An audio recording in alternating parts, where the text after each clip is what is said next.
சர்க்குருநாத மகாராஜிக்கு, பரம்பொருள் யோகிராம் சிவகுமார் மகாராஜிக்கு. அன்பார்ந்த புண்ணிய ஆத்மாக்களே, நீங்கள் பார்த்து கொண்டிருப்பது யோகி ராம் சிவகுமார் மந்திராலய யூடியூப் சேனல்.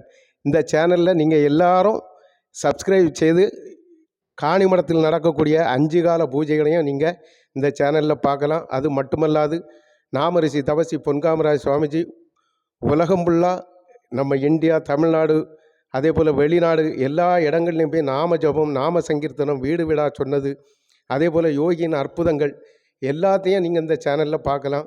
இன்றைக்கி நடந்த ஒரு நிகழ்வை நாங்கள் உங்கள்கிட்ட பகிர இருக்கிறோம். நாங்கள் காணிமடத்தில் இருந்து இன்றைக்கி பகவானுடைய ஜெயந்தி விழா, அதாவது நவம்பர் 27 இருந்து டிசம்பர் 1 வரை நடக்கக்கூடிய அந்த ஜெயந்தி விழா இன்விடேஷன் அழைப்புதலை கொண்டுட்டு நாங்கள் அதாவது மதுரையை நோக்கி நாங்கள் பயணிச்சுட்டு இருக்கோம். அப்போ திடீர்னு சாமிஜி சொன்னாங்க, இன்றைக்கி விருதுநகரை நோக்கி நீ வண்டியை உடுப்பான்னுட்டு சொன்னாங்க. அப்போ திடீர்னு சொல்கிறாங்களேன்னு சொல்லிவிட்டு அப்படியே இருக்கும்போது சாமிஜி ஒரு பதில் சொன்னாங்க. அதாவது பகவானுடைய அருள் குழந்தை சுப்புராஜ் அருப்புக்கோட்டைக்கு பக்கத்தில் ஆத்திப்பட்டி என்கின்ற அந்த இடத்துல முதல்ல, அதாவது பகவானை பற்றி நிறைய பேருக்கு தெரியும். ஆனால் பகவானை உள்பூர்வமாக, அதாவது அவர் சிவ பெருமானின் மறு அவதாரம்னுட்டு சொல்லி உணர்ந்தவர். அதே போல் பகவானை தவிர வேறு எதுவுமே கிடையாது அவருக்கு. அப்படி அவர் உணர்ந்த அவர் வீட்டில் பகவானுடைய திருவுருவ படம் 6 அடி உயரத்தில் நாமரிஷி தபசி பொன்காமராஜ் சுவாமிஜி அவருக்கு கொடுத்து அங்கே யோகி ராம் சிவகுமார் மந்திராலய வழிபாட்டு மண்டபம்னு சொல்லி ஆரம்பித்து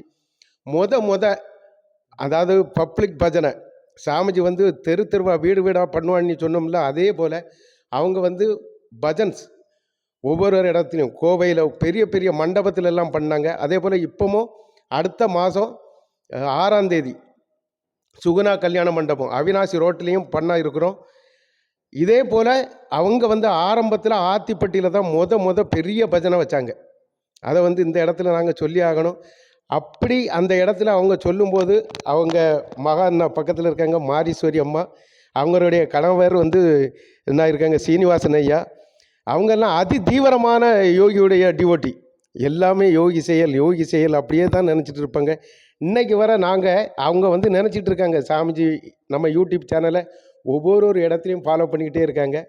சாமிஜி எங்கே போகிறாங்க எங்கே வராங்க அப்படி நினச்சிக்கிட்டே இருக்கும்போது திடீர்னு நான் கால் பண்ணுறேன். அப்போ சீனிவாசன் ஐயா தான் எடுத்து ஐயா நாங்கள் இப்படி மதுரையை நோக்கி வந்துக்கிட்டு இருந்தோம். அப்படி வரும்போது சாமிஜி இன்னைக்கு விருதுநகர் போகணுன்னு சொல்லியிருக்காங்க. இப்போ நம்ம வீட்டை நோக்கி வந்துக்கிட்டு இருக்கோன்ன உடனே அவங்க உடனே வாங்கன்னு சொல்லி வீட்டு முன்ன தண்ணியெல்லாம் தெளித்து பகவான் வராரு. அதாவது பகவானுக்காக இந்த பிச்சைக்காரனுக்காக செலவழிக்கும் நேரமும் பணமும் என்று வீணாவதில்லை என்பது போல் பகவான் வாரார் வீட்டுக்குன்னொன்னே வீடே ஒரு அமர்க்களமாக ஒரு தெய்வீக கலையில் இந்த வீடு தவழ்ந்துக்கிட்டு இருக்கு.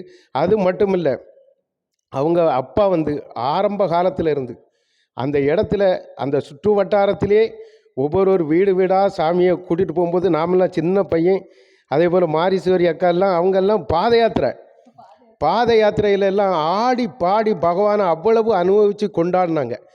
அப்படிப்பட்ட அந்த பகவான் அவங்களுக்கு ஒரு நல்ல வீட்டெல்லாம் கட்டி கொடுத்து அவங்களுக்கு ஒரு மகளையும் கொடுத்துருக்காங்க. இன்றைக்கி அவங்க இல்லத்தில் இருந்து அவங்க அவங்களுக்கு நடந்த எக்ஸ்பீரியன்ஸ் எல்லாம் இப்போ நம்ம சேனலில் பகிர இருக்காங்க. அதுக்கு முன்னால் நாமரிஷி தபசி பொன்காமராஜ் சுவாமிஜி அனுபவத்தை சொல்கிறாங்க. அன்பார்ந்த புண்ணியாத்மாக்களே, இன்னைக்கு கூட மாரீஸ்வரி காலையில் என்ன நினச்சிருக்காங்கன்னா, பகவானுடைய நாமம் கேட்டுட்டு இருக்குது காணிமடத்துலேருந்து வருவாங்க சாமி வருவாங்கன்னு நினைக்கிறாங்க. பார்க்கும்போது நாங்கள் வந்தது மதுரைக்கு போனோம், மாதிரி ரூட்டு மாறுது. பழனி ஆயில் மில்லில் போயிட்டு விருதுநகர் போயிட்டு அடுத்தாப்புல அருப்புக்கோட்டைக்கு போனோம். சந்திரானாச்சிகிட்ட சொல்லியிருக்கோம் நைட்டில் சாப்பிட வாங்கன்ட்டு வேற சொல்லியிருக்காரு. இப்படிலாம் ப்ரோக்ராம் இருக்குன்னு நினைக்கிறதுல செல்வகுமார் சொல்கிறாரு, அங்கே போயிட்டு போவோம். சீனிவாசன் மாரீஸ்வரி வீட்டுக்கு போயிட்டு போவோம். ஆனால் ஒரே பெண் குழந்தை வேலை கம்பெனியில் வேலை பார்த்துட்ருக்கா. அவளுக்கு பெரிய கம்பெனியில் வேலை கொடுப்பார் சுவாமி, நிச்சயமாக கொடுப்பார். இவங்க நினைக்கிறாங்க அவங்க உறவினருக்கு ஒரு குழந்தை பாக்கியம் வேணும்னு சொல்லி அவங்க வேண்டியிருக்காங்க. அதுபடி அந்த குழந்தை பிறந்திருக்கு. அந்த குழந்தைய கூட்டிகிட்டு அங்கே பூஜை பண்ண பாத பூஜை பண்ணணும்னு சொல்லி நினச்சிக்கிட்டு இருக்காங்க. அப்போ இந்த காலகட்டத்தில் நம்ம வர்றோம். அவங்க அப்பாவுடைய சேவை பெரிய சேவை. ஜெயந்தி விழாவுக்கெல்லாம் எல்லாரும் வந்துருவாங்க. குழந்தைகள்லாம் ஆட்டம். அதேபோல் ஒரு பாட்டே வீடியோவே எடுத்திருந்தோம். அந்த ஒரு பாட்டே எடுத்தோம். அஹ் அஹ் அந்த பாட்டில் அவங்க எல்லாரும் வந்திருக்காங்க. அப்படிப்பட்ட அந்த மாரீஸ்வரி அவர்கள் இன்னைக்கு காலையில் நடந்த சம்பவத்தை சொல்லுவாங்க. இன்னைக்கு காலையில் 6 மணிக்கு எந்திரிக்கும் போதே சரி நாமம் 1008 நாமம் போட்டு கேட்கணும், நம்ம பொண்ணுக்கு நல்ல கம்பெனியில் வேலை கிடைக்கணும்னு வேண்டிக்கிட்டு காலையில் 6 மணிக்கெல்லாம் போட்டு கேட்டுக்கிட்டே இருந்தோம். பிறகு எப்போ காணிமடம் போகலாம், பாத பூஜை பண்ணணும். எங்கள் மச்சான் பொண்ணுக்கு வந்து குழந்தை இல்லாமல் இருந்துச்சு 6 வருஷம். அவங்க அங்கே போய் வேண்டிட்டு வந்து பாத பூஜை பண்ணுறேன்னு வேண்டிட்டு வந்தேன் ஏப்ரலில். அவன் டிசம்பர் 2 பிறந்துட்டான். சரி அப்போனா அவனை கூட்டிகிட்டு போய் அந்த பாத பூஜை பண்ணணும் அப்படின்னு இன்னைக்கு காலையில் கூட பேசிகிட்டு இருந்தோம், எப்போ போகலாம் எப்படி அப்படின்ட்டு. அது இன்றைக்கே சாமி வீட்டுக்கு வருவாங்கன்னு நினச்சி கூட பார்க்கல. வந்தோடனே ரொம்ப சந்தோஷமாக இருக்குது. ரொம்ப ரொம்ப சந்தோஷம். நினச்சபடி கிடைக்குது. ஆமாம், நினச்சபடி. ஆமாம், நினச்ச உடனே கண்டிப்பாக இது வந்து நடக்குமா அப்படின்னு இருக்குது. ஆனால் நிஜமாவே உண்மை. இன்னைக்கு பாக்கியம், இன்னைக்கு பெரிய பாக்கியம். என் பொண்ணுக்கு பெரிய கம்பெனியில் நல்ல வேலை கிடைக்கணும். அந்த மாதிரி காலையில் ஏன் தெரியல 6 மணிக்கு எந்திரிச்ச உடனே சரி நாமத்தை 1008 தடவை கேட்போம், உனக்கு கண்டிப்பாக ஏதாவது ஒரு வழி பிறக்கும் அப்படின்னு நினச்சிக்கிட்டு சொல்லிக்கிட்டு இருந்தேன். அது சாமியை வந்துட்டாங்க. ரொம்ப ரொம்ப சந்தோஷமா இருக்குது. உங்கள் பேர் என்ன மேடம்? சுகுணா.